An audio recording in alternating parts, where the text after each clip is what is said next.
अस्सलाम वालेकुम फ्रेंड्स। उम्मीद है आप सब लोग खैरियत से होंगे। फ्रेंड्स, आज की अ, एक इम्पॉर्टेंट वीडियो एक खतरनाक किस्म की चाल मैं डिस्कस करने जा रहा हूँ जो डार्क पर्सनालिटीज वाले लोग यूज करते हैं, नार्सिसिस्ट यूज करते हैं। और ये एक ऐसी टेक्निक है जो कि एक साइलेंट साइलेंट अटैक है। यानी कि आपके इर्द गिर्द के लोगों को भी नहीं पता होता कि आप उस किसी के साथ ज्यादती कर रहे हैं या विक्टिम के साथ ज्यादती। हाँ, विक्टिम को पता होता है क्योंकि वो तबाह हो रहा होता है अंदर से। और इस टेक्निक को हम कहते हैं बेनाइन निग्लेक्ट। बेनाइन का मतलब होता है साइलेंट।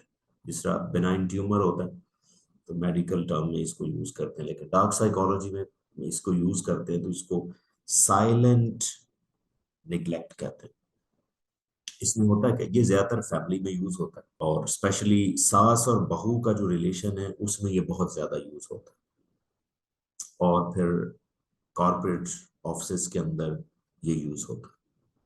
बॉस अपने कॉलीग, किसी खास कॉलीग के ऊपर करता है अगर वो नार्सिसिस्ट है। अब इसमें होता क्या है, बड़ी सादा सी टेक्निक है और आपने बचना कैसे ये मैं आपको बताऊंगा। ठीक है, मैं हमेशा बात बचने के ऊपर करता हूँ। ठीक है, डार्क साइकोलॉजी यूज करना इंतहाई अनएथिकल, पहली बात। और दूसरा ये है कि आपने इसको सिर्फ समझना है ताकि आप फ्यूचर में बच सकें ऐसे लोगों से। अब इसमें बिनाइन निग्लेक्ट में जो नार्सिसिस्ट है वो करता क्या है, वो करता ये है कि पैसिवली ना आपको इग्नोर किया जाता है। उसका एक सास है तो बहू को बिल्कुल उसे कोई काम भी नहीं कहना, कोई गेस्ट आएंगे तो इंटरेक्ट भी नहीं करवाना, कोई कहीं पे जाना या कोई इंपॉर्टेंट डिसीजन लेना है तो उसमें शामिल नहीं करना।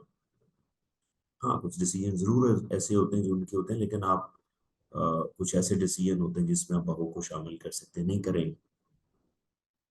अब वो बेचारी कहती कि मैं इस घर का एक हिस्सा हूँ लेकिन उसके बावजूद मुझे इग्नोर किया जा रहा है।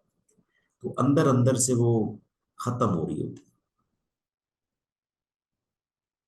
उसके।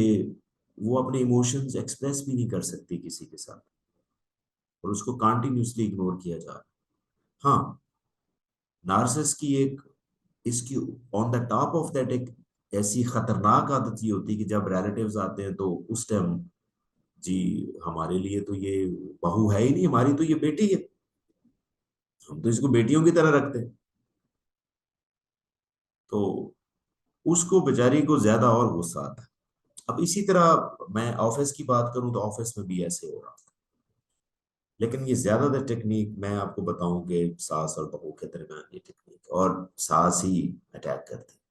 ठीक है, सारी सासें नहीं, ऑब्वियसली मैं सिर्फ नार्सिस्ट मदर इन लॉज की बात कर रहा हूं।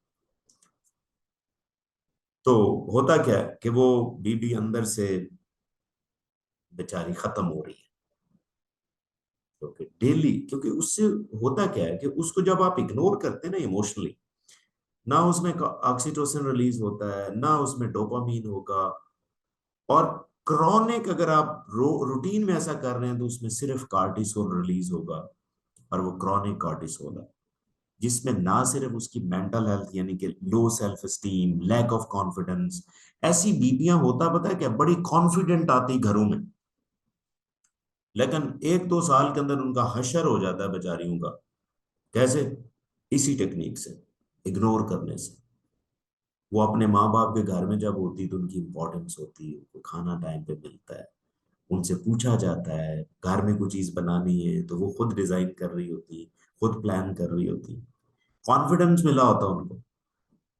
लेकिन जब ऐसी माँ के हत्थे वो चढ़ती हैं तो उनका कॉन्फिडेंस, लो सेल्फ स्टीम खत्म, ना सिर्फ मेंटल हेल्थ क्राइसिस होता है बल्कि फिजिकल हेल्थ इश्यूज आएंगे, जिसमें जाहिर इम्यूनिटी वीक होती है जब कार्टिसोल ज्यादा रिलीज होता है, आए दिन कोई बीमारी, फिजिकल इशू।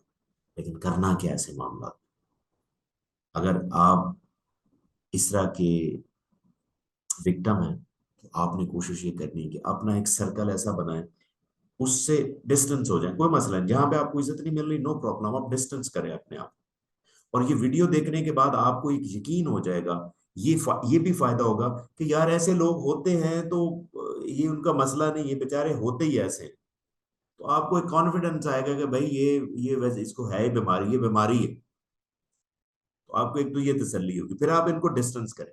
फिर आपने एक शॉर्ट सा ग्रुप ऐसा रखना है, आप उनके साथ डिजिटली बात करें, डिजिटली एंगेज हो, उनके घर जा सकते हैं, क्योंकि आपने हमेशा अपनी कंपनी, अपने आप को सोशलाइज जरूर करना है।